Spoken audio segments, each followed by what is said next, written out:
life and just surviving, and it feels like, whoa.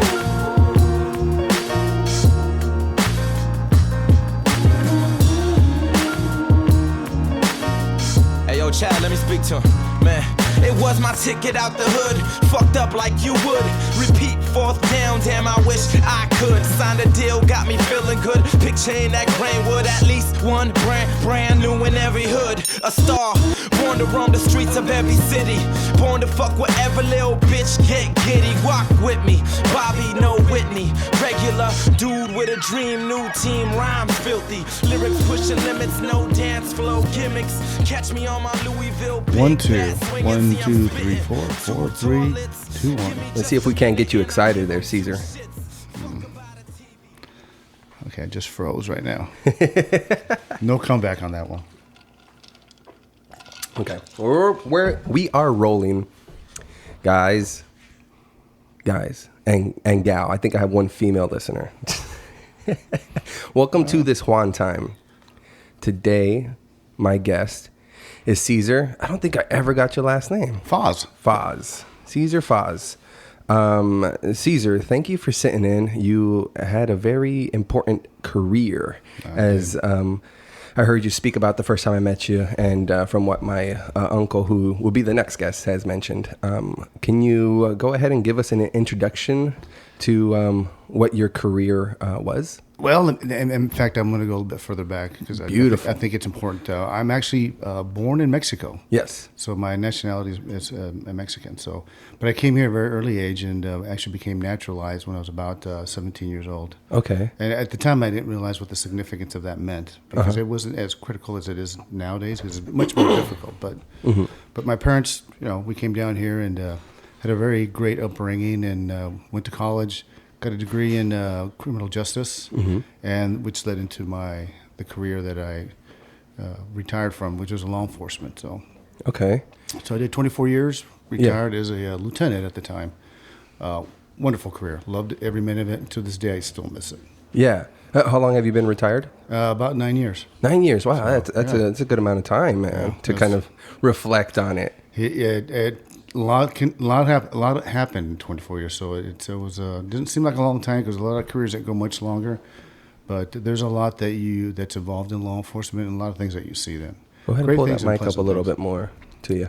Bring it to you. That way you can sit where you're sitting and it gets it gets a little in there. I want some of that bass in there. All right. There we go. There you go. But you can bring it to you if you want to sit back. Yes. I'll be moving around. As this goes on, I get more comfortable, Mike. So you'll probably be right on it. That's how it goes. You get relaxed. That's how I interviewed my coach, and he was just like, he had done plenty of interviews and TV spots, but this was completely different because even you asked me, what do you have kind of planned? And I said, well, this is a free flowing conversation, so that's the pro to it, but that's also a con. Yeah, it is different. Some of us can get lost in our train of thoughts, and we got to kind of reel it back. Correct.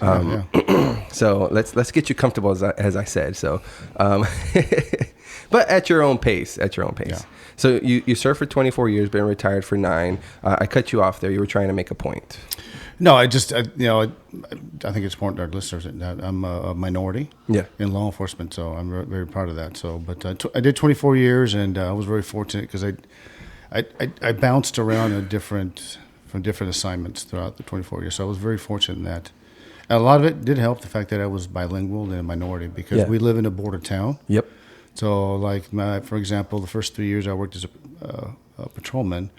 And that was pretty much it. After that, I got transferred into a narcotics unit, and where I worked in the undercover capacity with their informants, but because I am bilingual. So, so your whole time serving was in the this community here in Yuma community, correct? Yuma County. Yeah. In the city of Yuma. So. Okay, city of Yuma. And you mentioned you had some high-profile security details, which we'll get into for sure. So you're born in Mexico. Which part of Mexico? San Luis, Mexico. Okay. San Luis, Sonora. Rio. Mexico. Colorado. Yeah, look at them R's. Got to roll that R. Yeah. So you were born down there, and then you were naturalized when you were 17. So did you go to school in Yuma as well? I went to high school. Yeah, I went to a private Catholic school for 8 years, and then I went to a public high school, And then from there, I went to our local college for a couple of years, got my associates, and then went up to Flagstaff. NAU? Yep, NAU got my Bachelor's of Science up there. So Nice. big change from the desert to snow. So Yeah, for sure, for sure. So you mentioned that you had taken up a lot of different what's the word I'm looking for? Jobs. There's another word I'm looking for there, but jobs is all I can think of. So were you just kind of just eager to just get in there, head not headstrong, but just eager to dive into the job, and any opportunity you kind of put your hand up? Yeah. Well, when I graduated, my intent was not to go work local law enforcement. My intent was to go federal. You get a 4 degree. You don't really need a 4 degree to go into local law enforcement. Some places you do, but as a whole, you don't. So my intent was to go federal. But this was back in '86, right? Actually, '85. But at the time, there was a freeze, and I happened to work for a local furniture store, and I was in collections. And a buddy of mine said, "Hey, the PD's testing. Why don't you try out for that?" So I did, and I got hired. And throughout my time here, I had opportunities to go federal. But by then, I'd invested not only quite a bit of my time here, but I actually loved the job. It was just the job of, and this may sound corny, but helping people, and serving your community. I thought that was a great honor. It was the biggest honor. And my whole family's from Mexico. Yeah. So to me, this was a very important job. It had status with it, but more importantly, because I'm bilingual and we have a high Hispanic population here, I felt I could help, people that I've been around for years. So, yeah. Well, I think that's as corny as you might say that sounds. I think that's exactly what you want to hear, though, from a public servant, an officer, because that is, a completely hot topic right now is law enforcement. So I think you would want to hear that that is somebody's goal is to be a community leader. You're there to help the ones around you. I think, and that also helps that you kind of live in the communities that you patrol. Correct. Right. So people get familiar with you. You get familiar with people. So I think that just has tons of pros when you're in that same area, and getting out of the patrol car, and actually interacting with folks instead of just sitting there. Absolutely. Because it becomes a game. It becomes a cat and mouse game. You want to win. You want to, you have this mindset, and a criminal will have that mindset too. Like, I have to escape at all times. And you're like, well, I have to catch you. So it does become a game. So for just to get back to like that, like as corny as it sounds, like that's exactly what I would want to hear. Yeah. And it's not only going out and catching the bad guys, but it's also about changing the image of law enforcement. And right now is just a very difficult time. And one officer makes a mistake and it impacts the whole department, not that individual officer, that John Doe. Yeah. No, it's all law enforcement. So, one of the things that, changed in law enforcement during my career is that community policing and getting out of your vehicle, like you said, and just talking to people, interacting with them and then getting to know you. I mean, you're right. As a kid, I knew police only when they drove by my house. Yeah. And that's it. But and I know I made it a point to get out and just talk to people, and that was even a shocker to them. They'd kind of look at me like, what did I do? No, nothing. I'm just here to, say hi. I work in your area, and to see the face behind the badge and the uniform, and to see the personality, because it's personality. So that's like why you have to take those situations and realize that it's an individual that made a severe mistake in that point in time. And not only that they made a mistake, but it's a mistake. Yeah. Like, unless there's documented, that it's a documented pattern from this particular person, because that has been the case in the past where, the buddies, you got to protect, because I got your back, you got my back. So that has been an issue as well. But, you have to not chalk it up, but realize when a mistake was a mistake, and that it's not a pattern, because we're human. Yeah. And that's a high stress job. Like, I've considered, you know, I was trying to be a firefighter, and then I'm like, man, you know, everybody's talking about, you know, cops and, you know, how bad, like the reason I like to hear this, because that's exactly why I would want to do it. Yeah. If I went down that way. And I'm just like, now I don't think I could, because that job is so demanding, and it's such an high, again, it's a high profile, like people don't have it in the right, you know, view, the way they're viewing it. So it'd be a big risk at me now at 31 versus 21 with the family, you know, to get into that. I don't think I could do it as much as I would want to, you know, impact the way you mentioned. Yeah, it just, the politics have dragged in public servants, and it's almost like they're being used as a tool for political reasons, and it's completely, you know, I don't really look at the news a whole lot, because it's difficult to decipher, you know, what's truth and what isn't, and so I kind of stay out of it. It's an angle. Everything's an angle. At the top, it's everybody's a pawn.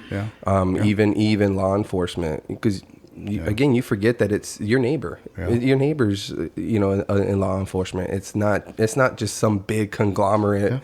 You know, the government, as everybody just wants to say, or the man. We are individuals, and we tend to forget that when it befits our narrative.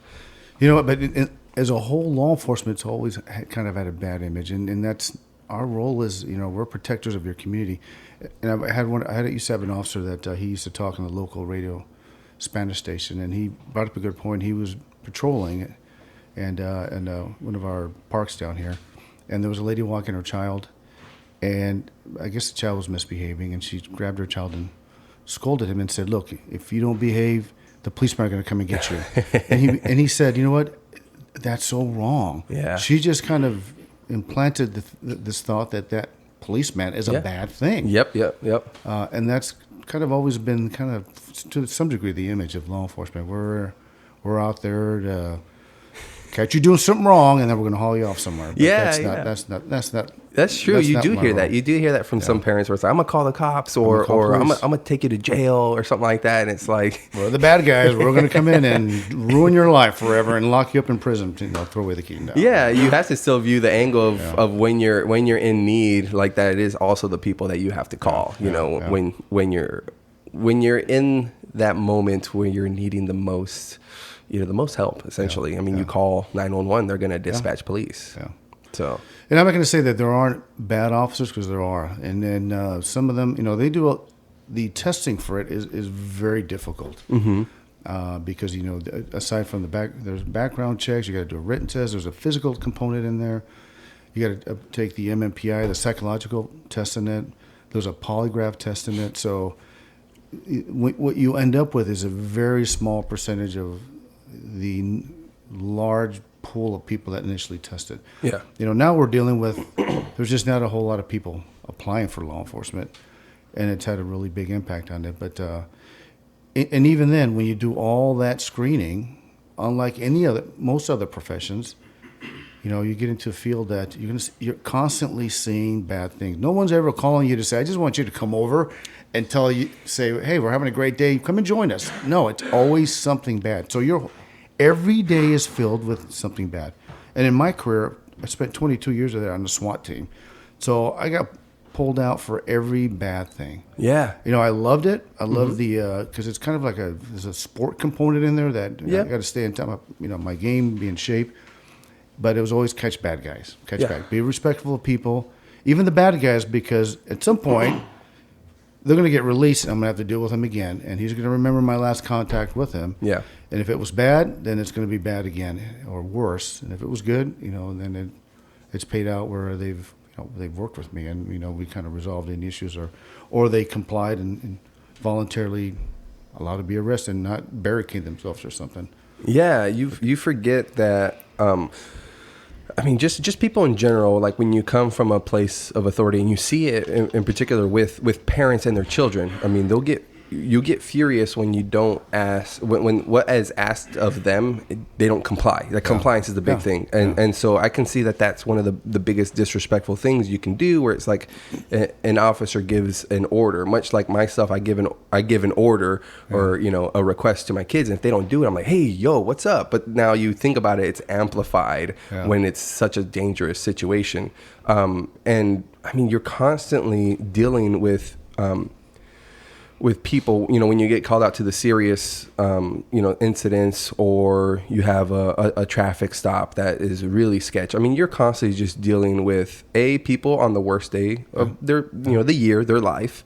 You're dealing with people that are constantly lying to you. Oh, I wasn't speeding, or I wasn't this, you know. So you're constantly having to deal with, you know, people being shitty, you know, that is going to take a toll. I mean, there's going to be PTS and unfortunately all that kind of, you know, starts to form the mentality that you can have, and you have to maybe, you know, on top of staying physically active, you have to. Yeah, mentally, there's like a switch you got to turn off and on.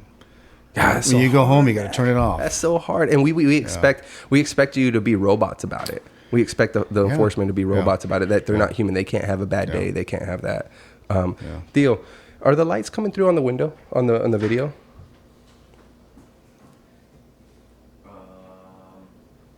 That light? Can you see any of these? Yeah, you can see 3. The reflection on reflection on there? Yeah, but just a little square. Yeah. Maybe we should put the blinds down for now. All right.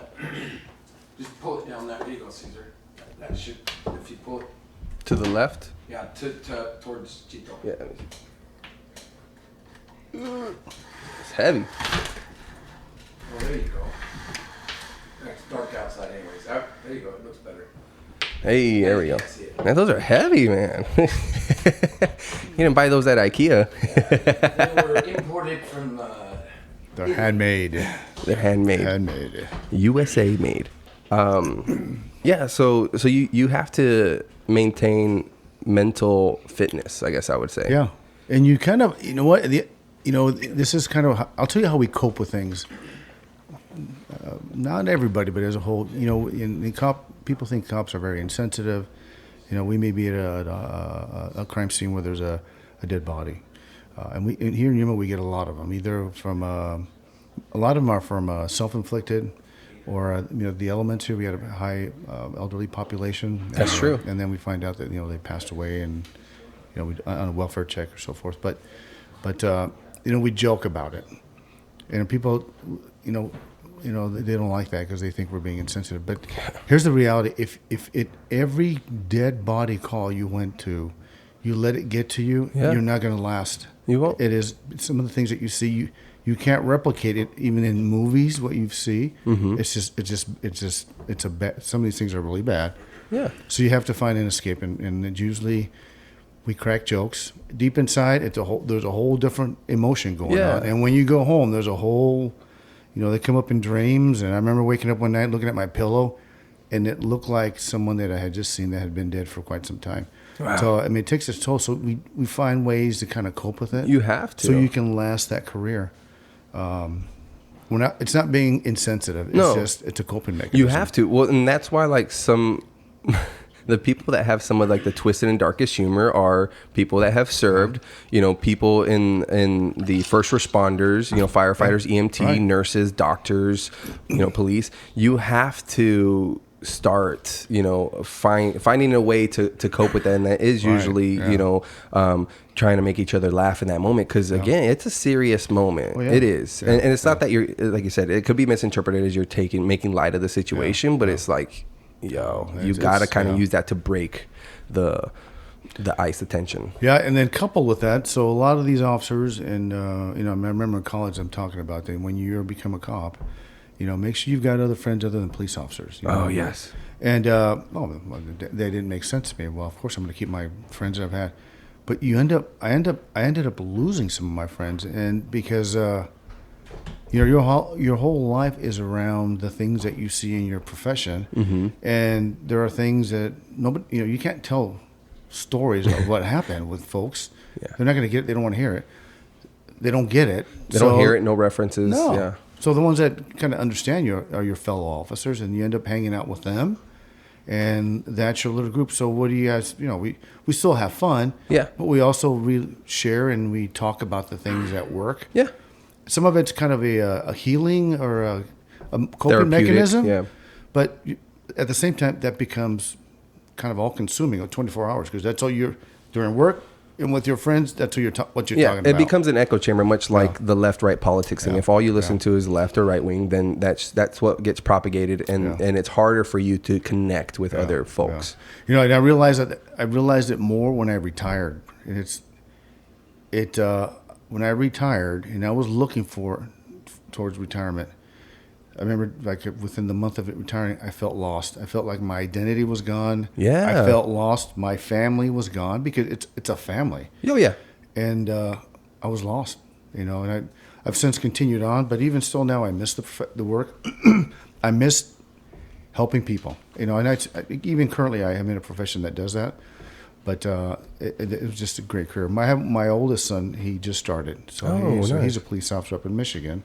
Okay. And it's been great. Every week he calls me. Yeah. He had his first dead body this week, and that was a unique experience for him, and we talked about it. But I remember last week he called me and he says, "Hey, is this normal? I'm on days off and I miss my job." And I said, "No." And I said, "You know what? That happened to me. I remember my first year or second year, I took 2 weeks off and I came back early. I never told anybody because no one's going to get that. I said, you get it. And I'm so excited you're in this profession. Worried, but I'm excited that finally someone will be in the job that I did and understand some of the things of why I did things, some of the things that I've said." And he goes, I'm slowly seeing it with him. Yeah, that's awesome. So it's very exciting. But now I'm a father to a child that's in a profession that, it's a dangerous profession. So, oh, for sure. So. Yeah, and well, that's awesome to hear. That he's excited to go to work and serve. Yeah. That's my big thing right now. It's like I have a regular job. I work at Guitar Center, and I can't remember the last time I literally dreaded going into work. It's been at least 5 years. So I'm in a good spot there. Like I'm in a routine. I'm in a flow. The people I work with, I love. I love to help people, find music and find a way to express themselves. So that's awesome to hear that he is. He's that's all gun ho. Like that's what you want. Yeah. You want somebody excited to go into work because they're going to do better work. Yeah. And his first thing was like, this and now this is my son that played pro ball. So he had a very lucrative, exciting career. Mm-hmm. And this was completely new, other than the fact that I worked in it. But now that he's in it, he said, one of the things that he said, that like his whole, his energy, it's revived. He feels alive again. He goes, I'm part of something bigger. And he's on the right mindset. He goes, I'm out here helping people. Yeah. And catching bad guys, putting them away. Even some of the bad guys, if I can help them reform and change them and just talk to them. Because that's what it should be. It's all about that, yeah. Jail just becomes a timeout. They're working on ways to make it more of an actual rehabilitation, because what do? You put somebody in timeout, you don't take the time to work on them, and then you throw them back out into society, and then you expect them to not, what's recidivism, I think is what it's referred to. Very high. Yeah, you come in, out, and then there's those folks. There is that portion of the population that are going to rely on that, welfare. There is that small portion that is just going to rely on welfare. But the majority of people want to do better. Yeah, I agree. I know when I retired from the PD, one of the jobs I took after retirement, I worked at a juvenile detention facility. Yeah. And I remember walking in and a little intimidated, because I remember these are some of the kids that I dealt with out in the street. And when I say kids, these aren't the kids that like my kids. These were kids that had issues at home, been involved in criminal activity. I don't blame them. It just is the environment that they're probably in. Yeah. And they had some issues, and some of them were violent crimes. So, I started working in detention as one of the shift commanders in there.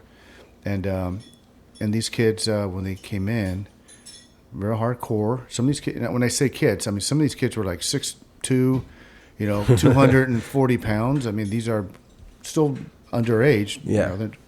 But after a period of time, I started seeing these kids, even the little gangbangers and everything.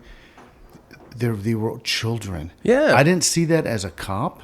They were just being little punks. Yeah. And then when I saw them here, when they were out of their attire, and then they were wearing their scrubs that they issued at detention, even the ones that misbehaved when they first came in, I made it a point that every day I would bring their meals. And that was not part of my role, but I wanted to interact with them and just kind of learn and talk to them. Went through a lot of training on adolescent development, how the brain develops throughout various parts of your life. Yeah. And then gave me a whole different perspective on our youth. And a lot of these kids, these little thugs that, they became kids. Yeah. And all of a sudden I went, oh my God, once they came in there, their days were structured. They had rules, and for the most part, they all complied. And I remember one kid left, and as he was walking out past my office, he said, Mr. Fazz, I'm out of here. I said, well, I hope I don't see you again. Yeah. And about a month, probably less, he came back, and he walked by my office. My door was open. He was cuffed. He was going to the cell. And he stuck his head. He goes, Mr. Fazz, I'm back. He was happy. He was happy to be in detention, have that structure, have his 3 meals a day, have us mentoring him. And I went, this is sad. He was happy to be back in here. Yeah. And he didn't have his freedom, but he felt safe. He had some direction. He had our mentors, our detention officers. And he was one example, but there was a lot of them like that. Yeah. And every now and then I run into him, and they're, Mr. Fazz, how you doing? I'm pretty good. How are you doing? I said, I'm doing better. It was just sad seeing these kids that I dealt with as a police officer for a very short window. I tried to talk to them, but I couldn't spend the time with them that I did when I was in detention. Yeah. In detention, I had the time to get to know them a little bit more. Yep. And see the good side, and then see that they were just kids. Yeah, and I think most people just yearn to be understood. Yeah. That's very it. good, yeah. And that's what most conflict comes from, is that people don't feel like they're being, they feel like they're being misunderstood and miscategorized, and that has a big issue. That causes people to react in ways that they normally wouldn't. Yeah. And you know what? They felt safe, and they had, I think the big thing for them was they had structure. Yeah. Wherever they were at and what environment they went, they were kind of free to do what they wanted to do, and I think they needed some rules. And you would think, well, that's what they're always fighting against.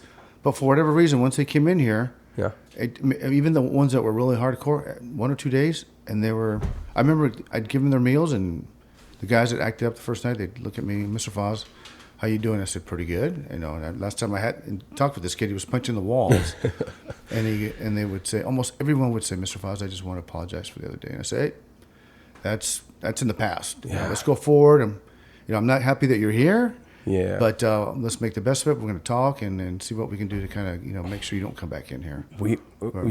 Everybody just needs mentorship, and right. there's not. When you come from a tough community where maybe your parents are working 2 or 3 jobs, you're barely making ends meet. You're going to hit the streets, and you're going to find family in those streets and people that have your back. Right. But we all need mentorship. We need somebody to take us under their wing and show us the way. And what they were yearning for was literally direction. And, this is what you need to do here, here, here, and here. It's like, why couldn't those guys just maybe get into the military or something? Go enlist. That would give you all your regiments. And a lot of them do that. That I know that one of the programs that we had was trying to make sure they got their GED. Mm-hmm. And I don't think they allow it now, but at the time, then we would work with them and maybe getting them to the military or in any other direction they felt they wanted to go to. But we would work with them, giving options and so forth. So, and the sad thing is, as soon as they turn 18. They're gone and they're on their own. They can't come back. They can't. This is for some. Detention was like their home. Yeah. And you're on your own now. And some succeeded and some didn't. Yeah. Well, some are going to use the tools that they learned and apply them. That you can listen and you can be fed all this information, but until you actually apply them, and again, maybe that comes from not having a proper mentor to let you know how to apply them. Because it's just information and knowledge is worthless unless you know how to actually apply it. That can be tough. Well, then as soon as you turn 18, nothing changes. except the fact that you're not classified as an adult. So Yeah. there's no like all of a sudden You act like it's you're a an switch. adult and you should know the rules. It's now. like Y2K. You know, Yeah. people thought it was Yeah. like 99, 2000. It's gonna be so much. And you wake up the next day and it's just like, oh, I still look like the same kid I was yesterday, but you know, we're not floating. So I mean, they it was just an unfortunate seeing some of these kids. Now they're adults, and it's, you know, I can't say call me. Yeah. You know, the things that you like to say. But anyways, back to my law enforcement career, great career. Yeah. But I did love it. But I was very, very lucky because like I was telling you early on, I worked 3 years patrol, then I worked 3 years narcotics, worked undercover. Then I went into investigations, worked in detectives, worked homicides, and a number of other investigative components in there. And then promoted to sergeant, and then eventually retired as a lieutenant. The fun was kind of gone from it. And people always ask, "What do you mean by fun?" I mean the fun going out there, interacting with the public, meeting with them. Yeah, because you were up talking to here. them. Yeah, you're stuck in the office. And now it's all politics. Yeah. It's bureaucracy and politics. Yeah, a lot of it. Yeah, politics. A lot of politics. But and then my time was done. And actually, I remember we had a call out. It was a SWAT call out, and it was towards the end of my career. And my first 10 years, I was pretty much single. You're either are, you're not. Right? Yeah. I was single, so I was very naive, and that was probably the beauty of me, because at death, it was just I could separate that. Yeah. It's working. I go home, move on, which is good. Yeah. But towards the end, I had got married, had children, and then when I would see children, and then I would relate it to my kids. Yeah. And then we had a call out towards the end of my career, and there was what do we have? 1, 2, 3, 4. About 6 people that were killed in the house, but 4 of them were children. And I remember looking at them when we made our entry, and that one bugged me. Yeah. Because these were innocent children, their mother and another gentleman was all involved in this. And the subject was eventually caught, but I just remember, to this day, I still have snapshot images of the 2 little boys that the father dropped off, and not knowing that there was something going on in this home. And I remember thinking, I'm done. I don't want to deal with this anymore. I just want to drive around Yuma and not look at every home and say, this is what happened here. This is what happened Yeah. here. Yuma, it's still here. I live in the same community where a lot of these homes I went to, and I remember, for the most part, bad stuff. So, but the good thing is I no longer get the daily recaps, what we call, of what happened the night before. So now I'm kind of somewhat a little bit oblivious to all that's going on here. Yeah. So it's what do they say is Ignorance. Ignorance is bliss. Yep. So Yeah, that's a little bit of like not listening to the news, man. It's like, hey, if it's serious enough, it's gonna make your ear anyways. You know, no need to really stay on top of it. Unless you're in that field, and unless it's some serious story that's having an effect on your particular life, your career. Yeah. It'll find its way in. What was I going to say? Oh, so because our extreme close proximity to another country and another state, a state that has much stricter gun laws than ours, and I don't know their drug laws there. I would assume we probably have stricter ones now. I mean, not back when you were serving, but what was that like? Because I'm assuming you had to work with California and you had to work with Mexican, federales or law enforcement down there. What was that like? Well, there's a group that meets every month here, and it and we get the leadership from the different authorities in the Yuma military, local, state, and federal, and Imperial County, which is right next door in California. So we always work together, meet frequently. So there are really not a whole lot of issues there. Now working with our Mexican law enforcement counterparts is a whole different thing. Yeah. Their law enforcement has changed drastically over the years. There's so many federal groups. I remember we would meet monthly with their groups and just talk about border issues. But you know what? To some degree, there's some mistrust and there's some uncertainty on what information to exchange. Yeah. Because we don't know. What information is going to leak out, and on the other side, it's just there's a security component there. And Well, safety. the reality is that there's corruption. Anybody can be corrupted, whether it's on our side or their side, but it seems to be a lot more frequent down there because, not the way of life, but just like this is America. It's a first world, country. So I'm being very careful here, but yeah, it's a different culture down Yeah, there. Things are done. It's a different country. Yeah. So. Yeah, it's almost like like in sales, which I experience is like when you're dealing with a South Asian or East Asian clientele, they haggle. And it's just in their nature just to, haggle to the last, till, even when they already paid for something, they're like, what else, what can I get free? Yeah. So it's in the culture to behave a certain way in certain environments. Well, not only the culture, but there's also a fear component in there because it's dangerous down there. And even more so recently, there's been several shootings down there.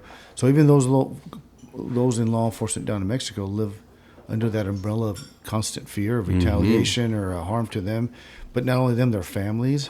So, sometimes we're cautious about what we would exchange not because they're corrupt, but because they're put in a position where they are forced to have to exchange or give information it's the unknown, the uncertainties, but things are a little bit different down there. They're run very different. I had a lot of our Mexican law enforcement counterparts that I worked with that I helped, very helpful. I trusted very much, but they even then would tell me, "Hey, be careful who you talk to down here because there's rumors that they're somehow tied in or leaking information with other groups in here that are probably not very friendly." So yeah, and it's harder to keep them more accountable down there. Like if something happens, it's harder to catch and punish the culprit. Just the nature of it. Which brings me back to our community, our Hispanic community. And then we have Hispanic communities, but then we have our Hispanic communities that are like from Mexico that have a very strong Mexican culture, which is different. There are two different.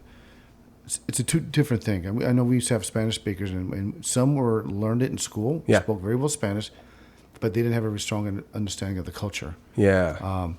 But we would have our neighborhoods here that, because of their experiences in Mexico, were very distrusting of us, and that was a different kind of Hispanic community. They're from Mexico. They see that you would abuse the power that the uniform and the badge gives you. They saw how that was abused, correct, and they kind of figured that would be the same here.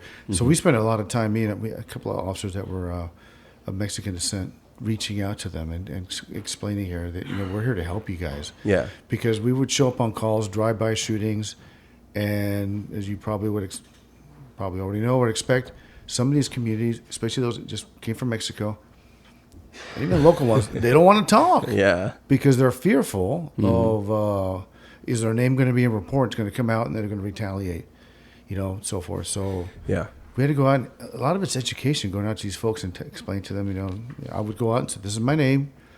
Here's my number. Call me. If you don't want me to give you information, I will keep you completely out of it." Yeah. But to gain their trust and help. Yeah, I heard that this new, I don't know which state passed it, but or if it's a federal thing. I wouldn't imagine it's a federal thing, but people that were on like some hard drugs, and say me and you are doing some hard shit right now, right? Say I OD, and you won't call 911 because you're gonna get arrested because you're on drugs. Yeah. I heard that there's a new initiative. I don't remember where they've made it to the point where I have a chance to essentially be saved. Like they won't arrest the person that called that might also be complicit in our breaking of the law, just so we can actually save a life. So I thought that was neat, just in the sense that maybe if that person has that incident, that life-changing event, I would imagine maybe that it helps them get their act together. It might be that's just they're just a repeat drug abuser, but I thought that was cool because that allows somebody to make an attempt that wouldn't be there before. Whether that will change, we'll see. I mean, if it'll cause some people to call, we'll see. They're still very distrusting. Mm-hmm. So, and then for sure, I mean, I'd be skeptical of that too. Sure. Okay, nice. And then on top of that being high, and then you forget all that. Like, I'm out of here. Yeah. But, yeah, we'll see. We'll see how that changes. There's a lot. I know I overheard that they're trying to federally legalize marijuana now, and so people always ask me, "What are your thoughts on that?" And I say, I really don't. I don't know. I don't know. Well, you've seen everything has the potential to be abused, just like alcohol, just like medical, prescription drugs, all of that. I do believe, which is one thing that I think would also keep me from, like I said, joining the force or applying, because I do believe that all drugs should be legalized and decriminalized, and we should treat it as a medical situation, and health situation, mental health especially. Such as I think Portugal is a big country that had like a huge success with that, where the usage went down, because ultimately people don't want to be on these drugs. They want to better their lives, and if you give them a safe place, a clean drug, and then do what you were doing in the juvenile facility, give them structure, give them something to work towards, they will come off for the most part. And that's what Portugal has experienced. And so that, I do feel like that should be the case. On top of, I mean, we're adults. It's like, how like if it was just me and you in this world, and you wanted to do cocaine, why would I say don't do cocaine? Hey, as long as you don't turn around and bash me, and I guess that would be the only thing to worry about, because that is the other side, is that does create this conflict. But I think that's because it's illegal. The other thing that I would get into is that because it's illegal and it's such in high demand, drugs are just in high demand, that has helped to propagate or prop up the cartel. Like, that's why it's so hot down in Mexico. And if we did legalize the drugs, I do think that would be a big blow to them. What are your thoughts on that? You know what? I can see that, because I mean that's a big money for these guys. Yeah. And if you legalize it, then their market is gone. So I've given it some thought in the past, and you know what? I don't have one strong opinion on the other, because I come from a whole different. Yeah, of course. I was still in my developmental ages when I started the PD.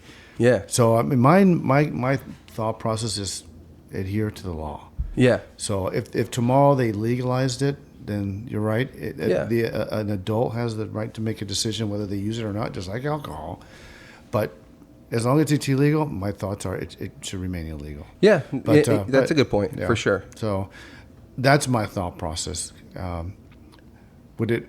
I don't know. If we legalize all drugs, would it fix all our problems? I don't know. I don't know. No, because I think it's still a society thing, which nothing is black and white, and that's I can confidently say nothing is black and white. It's multiple shades of gray, and it's not like a light switch. Weed becomes legal, and all of a sudden, because I think one thing that's been popular in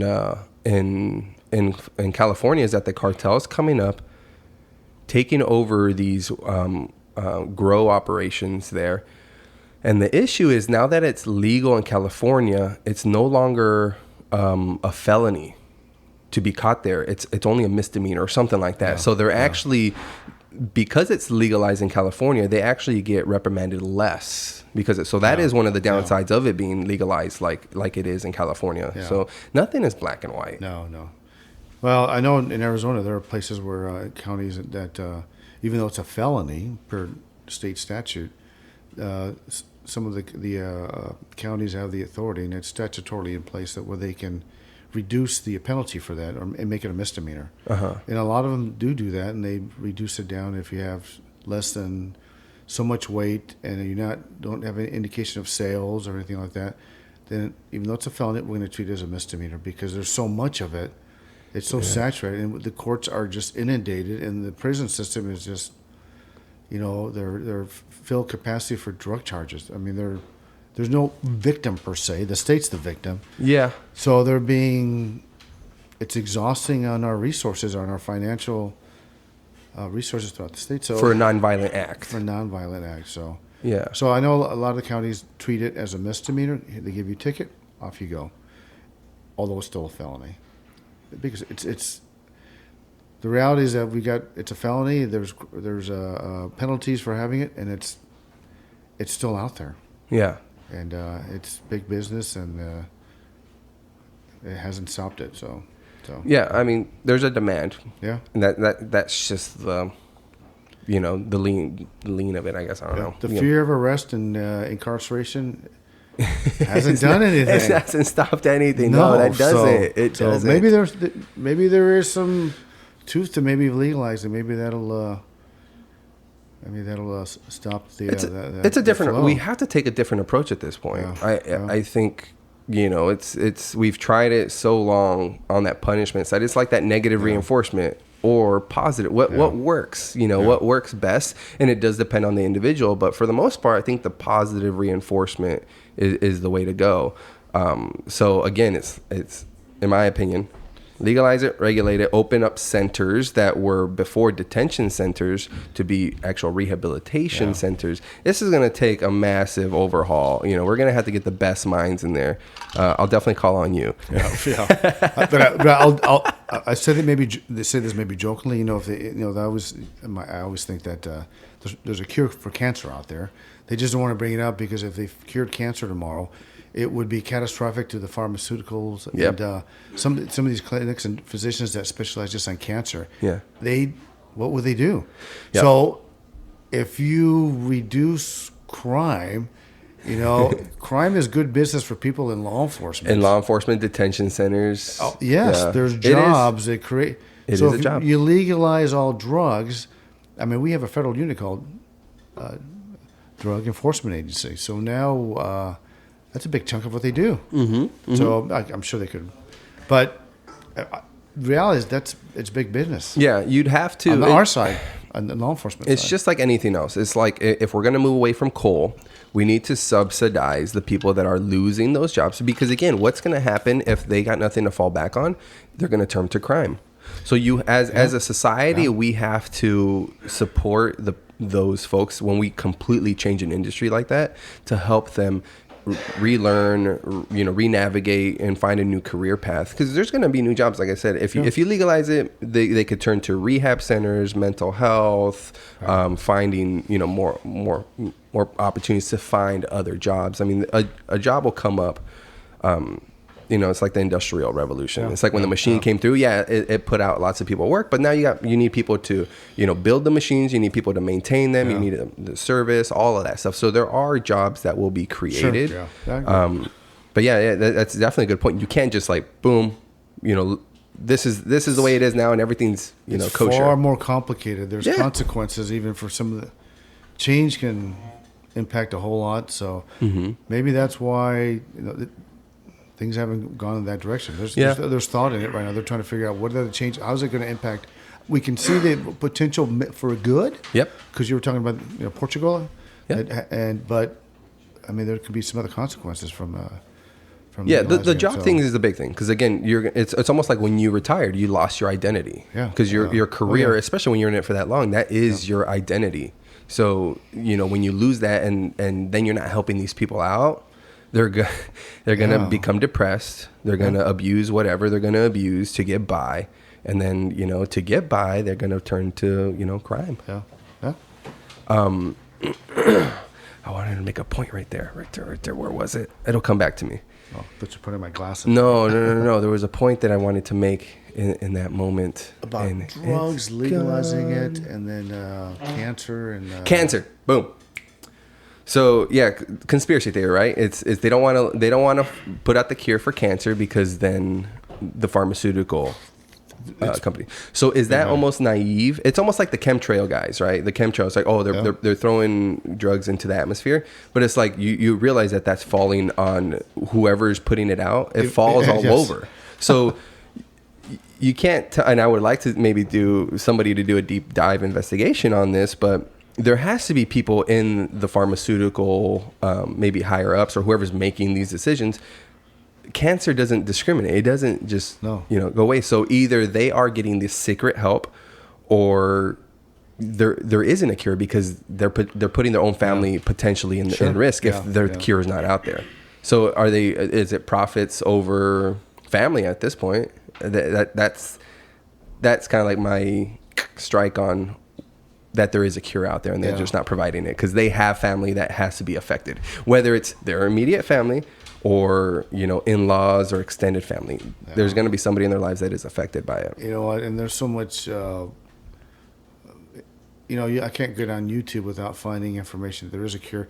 So even if there was one and there are only a very elite group that are benefiting from it, you were not going to know. There's so much, you know, smoke out there on conspiracies and everything that, like, I don't watch the news anymore because it's just, I don't know what to believe on it. So, you know, I look at YouTube and that has as much worth to me as the news now because I don't know what is the truth. Yeah, well, as long as they're citing their work. Yeah. Like, people talk crap about Wikipedia, but Wikipedia at the bottom, you can follow those links and find out where they got it, and then, you know, decipher on whether you're going to believe that or not. Just like Snopes, and a lot of people on the right will talk crap about Snopes, but they're citing it down there. Just don't read the headline. That's all people are doing. They want that quick bite. Oh, I read the headline. I disagree with that. And it's like, no, read the story and do come at it from what do they have to benefit? You know, that's why I think that is why you're not watching the news, right? Because it's like, what are they benefiting by giving me this certain information? What are they withholding?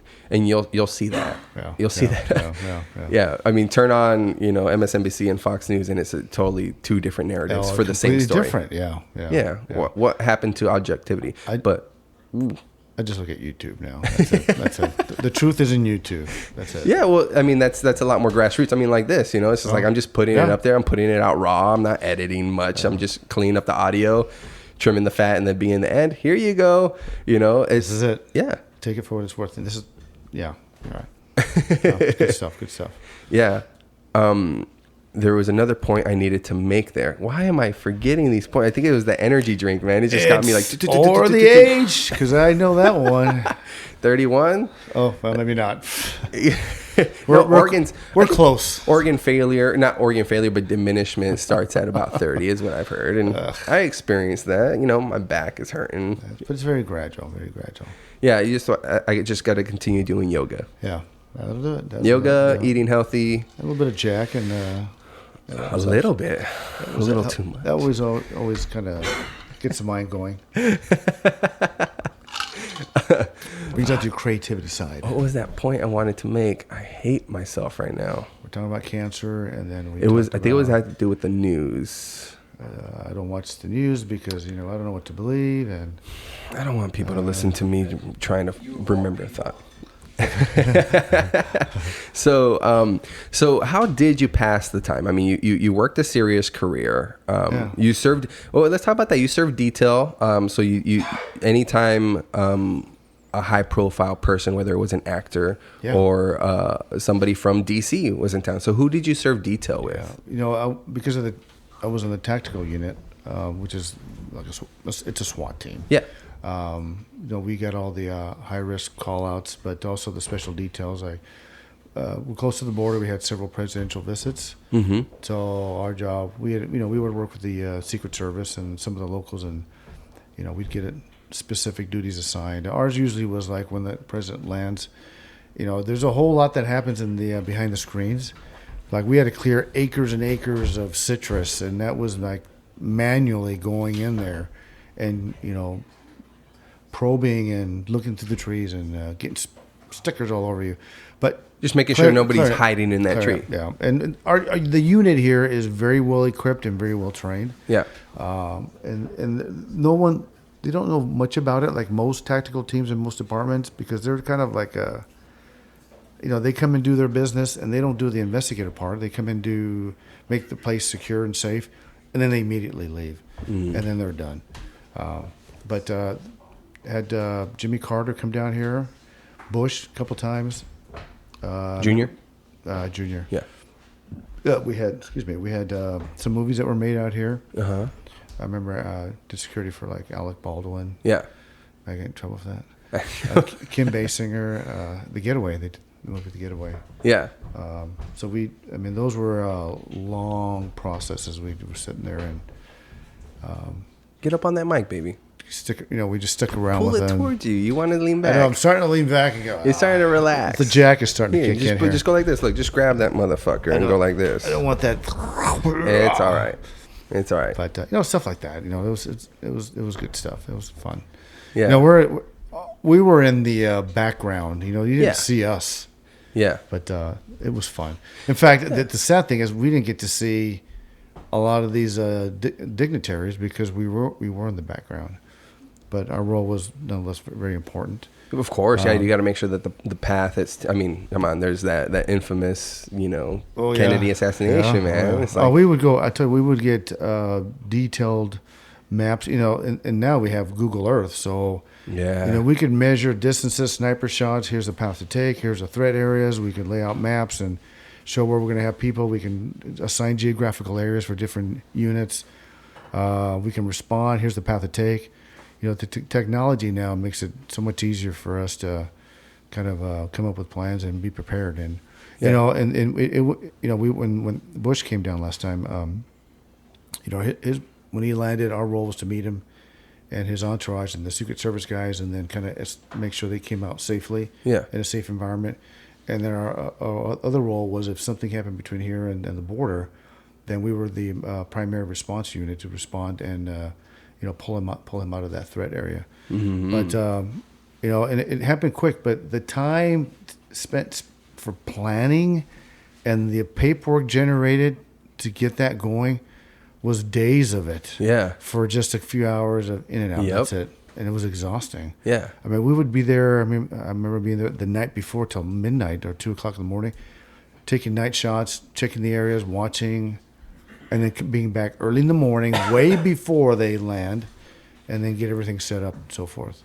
But all our guys loved it. They were type A personalities. This is adrenaline junkies. Yeah. And that you need those people. Yep. It's funny because one of the things I teach in my current job is an active shooter.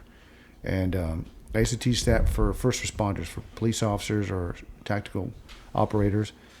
But now I'm teaching our civilian population, and it's very different. I had to kind of wrap my mind around that because they think different. Yeah. And I jokingly say when I hear shots fired, there's a little bit of an excitement, a little bit of and I want to run towards it. Yep. And normal people don't think like that. And now I'm dealing with a population of folks that. They probably never shot a gun. Some never heard a gunshot. Now much less one in a building and multiple shots. Yeah. And I'm trying to. I ended up focusing more on the psychology of getting them just to do something. So we do a little role playing and scenarios, and some of them freeze on me. Yeah. Fight or flight. Oh, it's or freeze. Or freeze. Yeah, that's the other one, right? And that's what they're doing. And so we're trying to. I have to, 24 years in law enforcement. I'm still in to some degree in it. Yep. But my mind thinks very different. Yeah. And I'm dealing with that now, and I'm trying to. It's kind of neat looking at my people that I teach. It's like, you guys are normal thinkers. I've realized now I'm thinking a little weird. I shouldn't be getting excited when I hear shots fired and want to run to it. Yeah. But that just gives you an opportunity to help. Yeah, that's what it is. Yeah. And that's been my whole life. I love helping people. Yeah. I not because I want any fame or I'm definitely not going to get fortune, but definitely want no fame. And I remember receiving some awards and we get these medals and not wanting to go there because I just was embarrassed by the whole thing. Yeah. My reward was just, and it sounds corny again, was the job. I remember when I get my first life-saving award is I had about 8 people that were in an apartment. They caught on fire and they didn't know it was on fire. I happened to come up on it. Yeah. And I got everybody out of there. I was doing my job. Yeah. And it was fun. Mm-hmm. But ended up getting an award. And I did not want to go to the awards banquet for this thing because I felt. Well, hopefully the missus forced you. The administration forced me because I was doing my job. I said, why am I getting an award for doing the? My reward is every 2 weeks I get a paycheck, and that's my reward. Yeah. But why am I getting an award for something that I actually had fun in? I did it because I loved it. It was just fun. Rush. And there's really nothing that was very dramatic about it. I just got lucky, came up on a fire in an apartment complex, right place at the right time. But great career. Any incidents that were like just drew you closer to the victims or the people involved that maybe you still have a connection with? Yeah, that's a good question. We had 1993, November 9th, Damn, 1993. I still remember the case number, 93-13365. But there was a vehicle found out in the freeway, and it was abandoned, and the highway patrol came in. They tagged it, and after after about 3 days, they had it impounded. And at the time, I was worked homicides, and I had just was coming back from Tucson from a autopsy, and I got called to a vehicle that was a impounded vehicle, and they found a body in the trunk of the car. But in any event, there was a body in there, and the way in Arizona, the way the laws are is that. Let me back up. The kid lived in Tucson. Okay. So had no affiliation with Yuma other than the fact the body was here. Yeah.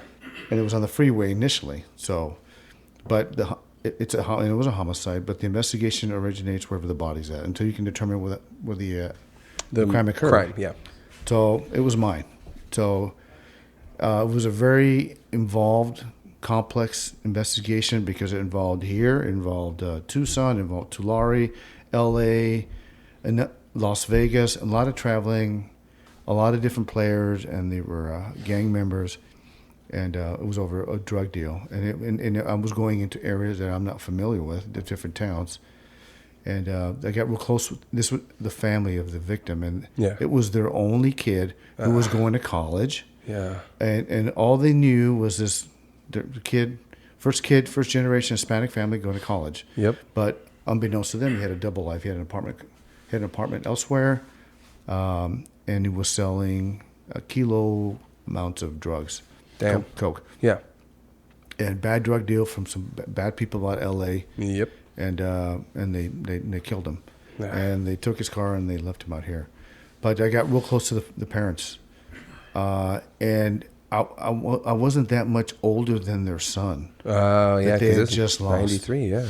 And I felt horrible for them. When I would look at them, I would see my parents, Hispanic family, and we connected. And I was bent on finding these guys, and I did. And for years, every Christmas, they would send me a card. Yeah. And almost like I stepped in and took the role of their kid. Yeah. And it broke my heart because they lost their only kid. Mm-hmm. They didn't know the dark side of what he was involved with. Yeah. And frankly, I don't think they cared. I wouldn't care. No, it's your kid at the end of the day. Yeah. So it was very sad. Only child, and so we would keep in contact for years. Yeah. And just how you doing and that kind of thing. It was kind of nice. Yeah, and it was nice, I guess, that they could see that you were still, in law enforcement, because it's a stressful job and it's a dangerous job. I mean, it could have gone sideways, multiple times. Yeah, and there's been other times, and those are sadly, there aren't a whole lot of thank yous. Mm-hmm. But I remember another time that when I worked in narcotics, we were watching these guys at a hotel, and long story short, we came in through the front door. And one of the kids ran into the back bathroom, and he grabbed a bundle of meth and swallowed it. He panicked. Well, it caused him to go into a full seizure. And I remember trying to pull him out of the bathroom, and I couldn't get him to bend so I could get through the door. So I had to kind of pull him out a long ways. Yeah. And he was trying to come out of the seizure, and he looked up at me and he goes, "The cops are coming. The cops are coming."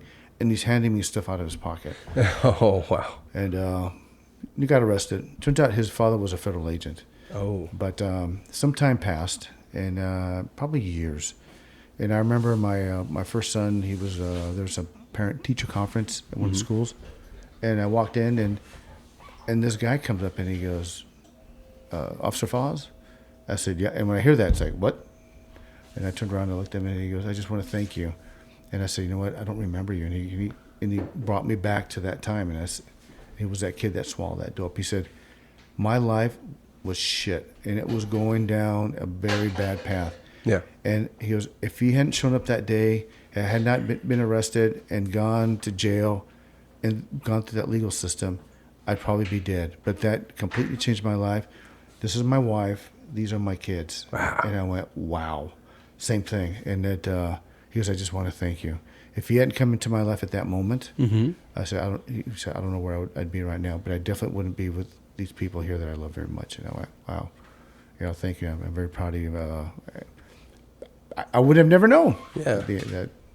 But those were the few moments where you kind of went, you know what, that made my whole career worth it. I made an impact. Those were my rewards. Those were my medals that I helped somebody. And even now when I talk about it, I kind of get a little choked up because I can see their face. Yeah. And he was very thankful. And I was like, oh, my God. That's a serious situation, man. Yeah. That's life and death right there. Yeah. It's going to burn a hole, in your psyche. Those were the great moments.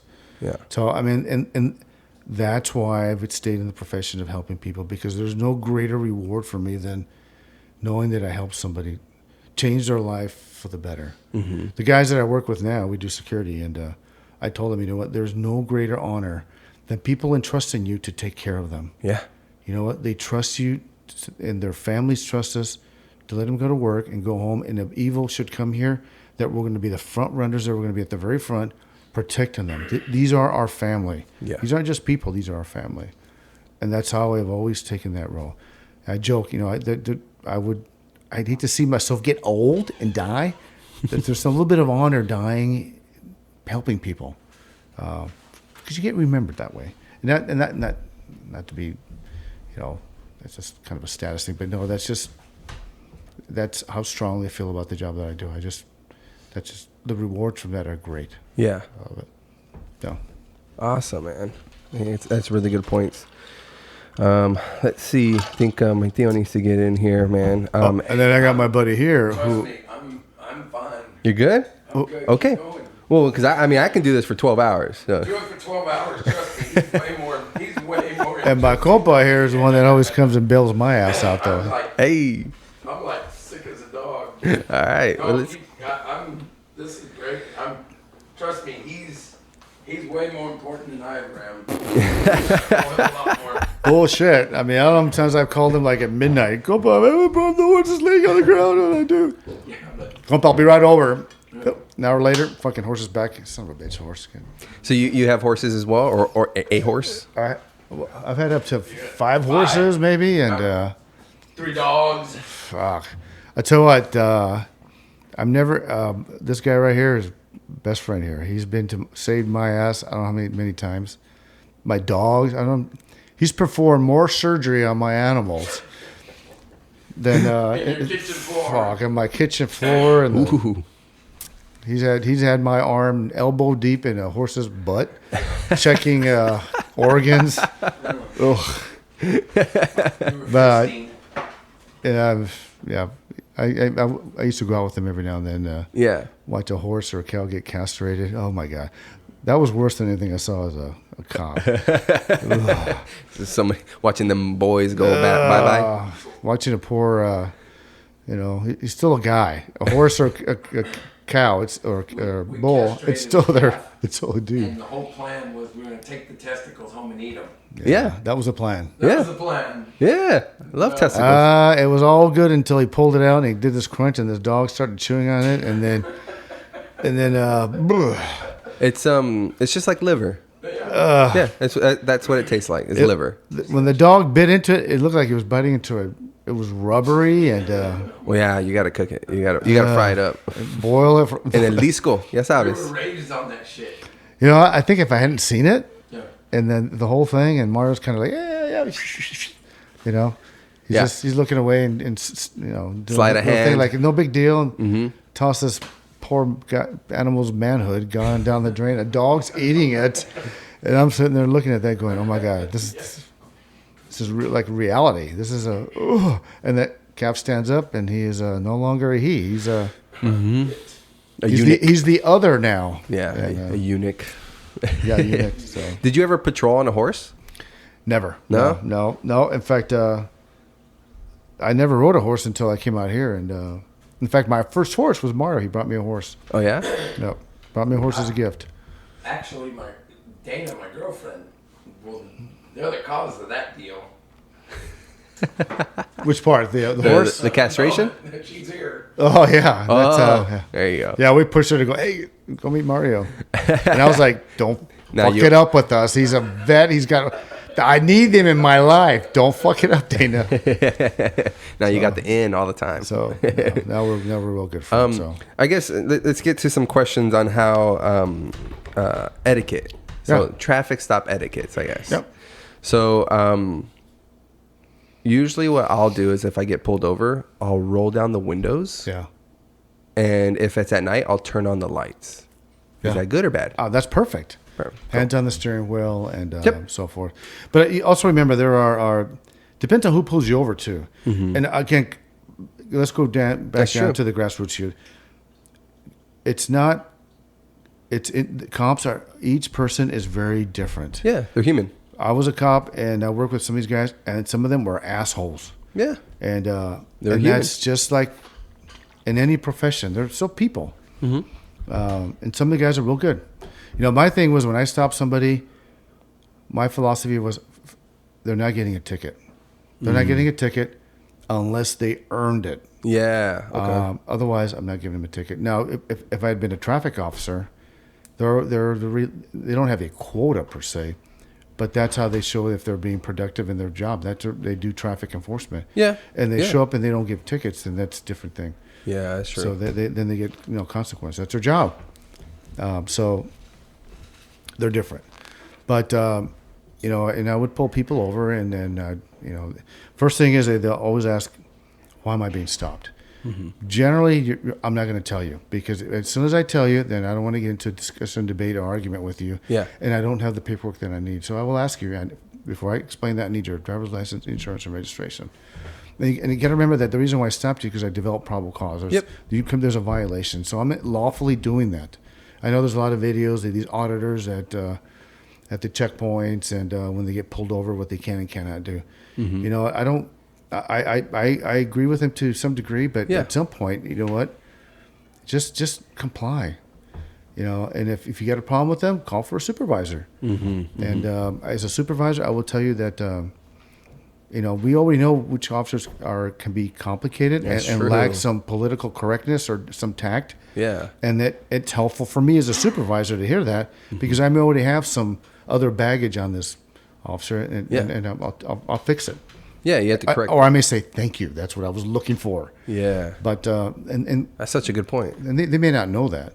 And we may not know it because they never call. They get an argument with the officer, and then all of a sudden they make it easy for the officer to use whatever they need to do after that. Yeah. And then it gets dirty and nasty, and then it doesn't help. That's them so out. true. If you don't voice the issues, know. then it never comes to light, and then they can continue behaving poorly. I will tell you that through my career and even my current career, I have very zero tolerance, as most of the supervisors I worked with, for bad behavior. You know, most of the guys that promote because they've done well and they're good with dealing with people, but the people that work underneath them represent them, their leadership style. But if they're not told, and they may already know this guy is a problem, but I need something. Yeah. So call for call for a supervisor. But like again, back to what you were asking me, those things are put your hands out there. It makes it much easier because we're trained to prepare for the worst. Yeah, of course. Be planned for the worst. Yeah. Because if you go up there and go, oh, these are good people, they're going to hurt me, and something suddenly comes out like a gun, and you're not prepared for it, you're going to be a victim. And it's at the end of the day, it's a job for me. I get a check every 2 weeks. I have a family I got to take care of. Yep. And I don't want to die, and so I'm going to take some precautions. So it may sound like I'm being an asshole, but I'm not. I'm just doing things that we're taught a dialogue. So it's consistent with everybody, and there are things that we need. And once we get that information, like a driver's license, insurance, registration, which we should have all three of them, then I usually will explain what happened. But my thing is, I'm not going to give you a ticket. I'll give you a warning because to me, that's enough. Getting pulled over is kind of a scary deal to begin with. Have an officer come and talk to you. Yeah. Give that paperwork. Can you tell me why you pulled me over? Let me have that paperwork first. That even adds a little bit more oh my God. And generally, that to me, that's enough. They've learned their lesson. Yeah. But I remember I stopped two businessmen, and they were from San Diego. Pulled them over. They made an illegal turn in front of me, very blatant in front of me. To me, it was like, are you kidding me? You gave me Right no in front of choice. me. Yeah. He did right in front of me. And pulled them over. And again, my intent was not to give him a ticket. I hate writing tickets.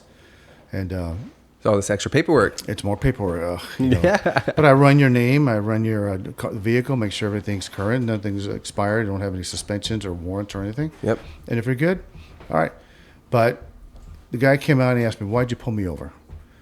I said, well, I'll explain just if I can have that paperwork, please. I'm very polite. And if I'm polite, I kind of, help diffuse anything. Yep. I don't want to aggravate things. And by the time I got the paperwork and I told him why I pulled him over, he came back and said, well, the reason why we made that turn is we were going to our favorite donut shop with sarcasm. And he was in a suit and I went, you know what? That was not cool. Yeah. You earned yourself a ticket. Yeah. And ironic, I gave him a ticket, very professional. Give him the ticket, and then by the time I got back to the station, I had a complaint on me that was being rude. Yeah. And I went, "You're kidding me?" No. But for the most part, I didn't give tickets. I'd rather deal with the guy that's beating up his wife or some guy that's bullying some younger kid at school or something or.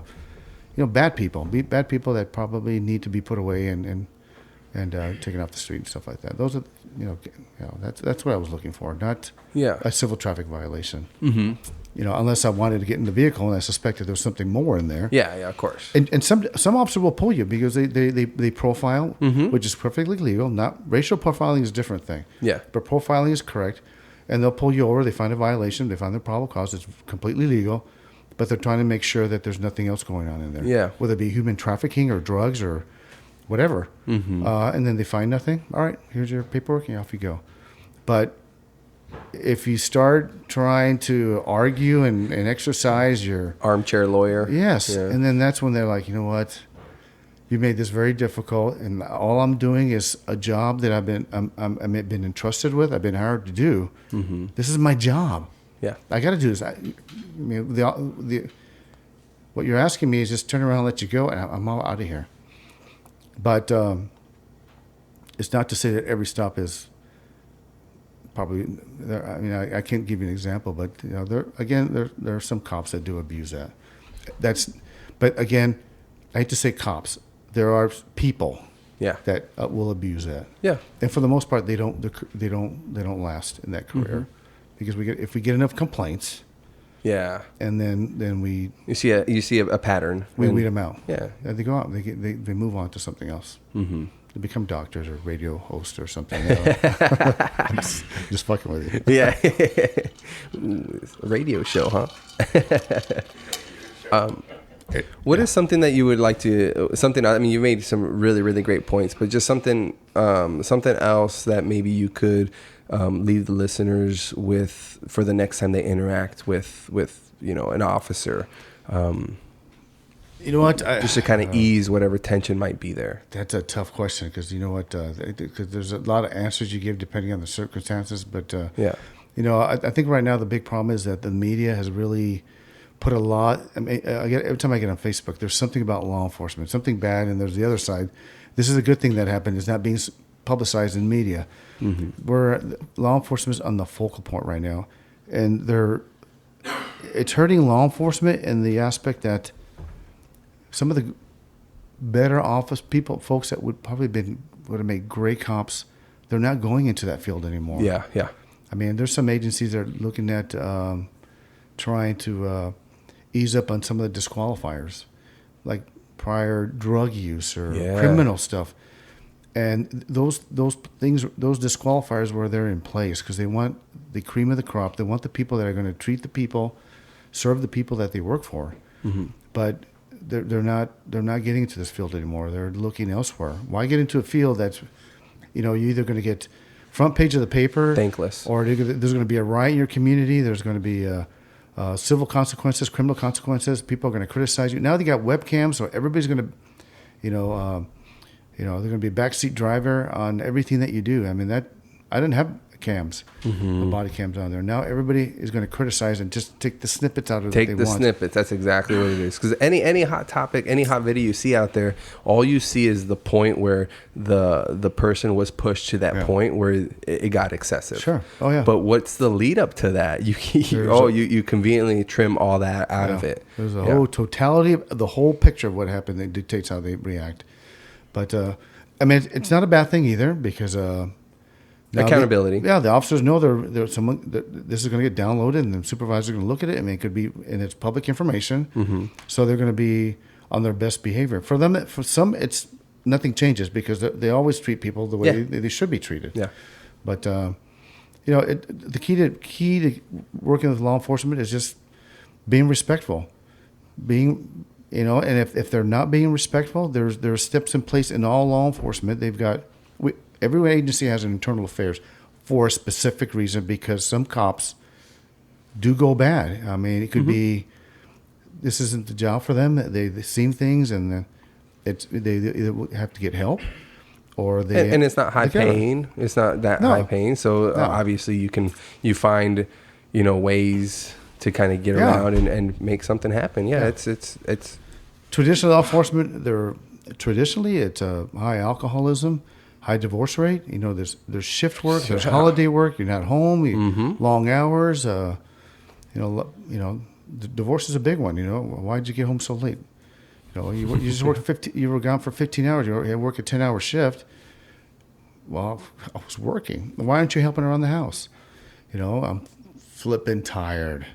Because it's draining, not just physically but mentally. It's very tiring. Yeah, it's a young man's profession, and I'd always think I wish I could go back, but it would be hard on me now. Yeah, shift work and everything. Ugh, I was done. Yeah, because a 10-hour day is a short day, and damn, getting off after a 10-hour shift and holding over 2 hours, and then having to take an hour nap, and then come back because you got to go to court.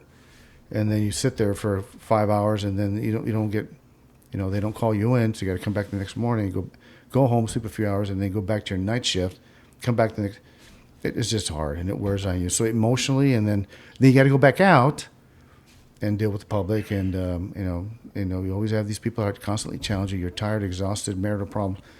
You got to hold that in place. You got to keep check. You got to be a robot. Keep everything in check. Got to be a robot. That's what people expect. Yeah, and you can do it. You can do it, but it's hard. X amount of time, yeah. But the folks going in are regular people like you. Well, like you and Mario. I mean, I was told Mario he'd make a great cop. Great cop. Get out of here! Come on. Yeah. But you know what? And but it's a extremely rewarding career. I have no regrets. It wasn't a job for me. Yeah. It's a career. It's a family. It's a brotherhood, sisterhood, whatever you want to call it. Yeah. But I mean, I would do it all over again. And not too many people can say that about the jobs that they've worked in. For sure, yeah. It was a great job.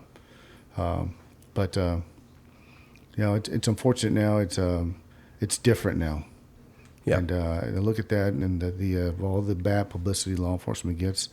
There are some really good people that are trying to do a really damn good job.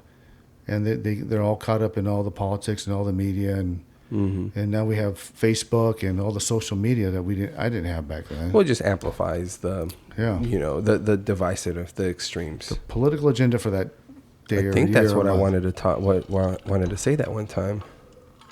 It's because what gets a bigger reaction is bad news, negative news. It gets people more involved because it heightens their sense of like, oh, I need to pay attention to this because I don't want it to happen to me. Yeah. And what gets more people involved is disagreement, unfortunately. So that's why a lot of people will think that the media pushes a negative narrative to be divisive, or social media is out here to kind of separate us. But it's just an algorithm. The algorithm is to get you to tune in so they can sell. You can watch commercials and the advertisers can sell you. Well, what makes you tune in? Well, hey, there was a murder here and there was this crash here. This was on fire there. And what gets you more involved online is arguments and debates. That keeps you coming back. So what are they going to promote? They're going to promote what brings you back. And if all that's bringing you in is that. Bad news is big money. It is. I think my son was talking about the one that played pro ball. He lived up in Canada. Yeah. And it was very opposite. They focused more on the good things that happened. Yeah. But he said here. Those Canadians. The Canadians. But here, bad news sells. It's money. It's people are going to, I mean, I get caught in that. I hear there's an active shooter. 100% active guilty. shooters get a lot of media attention on it. Are there more now? You know, you have to ask yourself, are there more? You know, there's a lot of statistics, but when you look at active shooters, some of the active shooters involve a shooting at a school that L.A. down where the gang that happened 20 years ago, that always been happening. But now they're being thrown into this pool. There's a lot more active shooters, and then when they happen, it's in the front page of every news media. Breaking news. It's breaking news. You know what? It's and now you get all these wackos that are watching this going, wow, that guy just he's on every news, every channel. That's how I'm going to make my name my status here. I'm going to go. In fact, years ago, the FBI used to have the top 10. Yeah. And they would list them in order.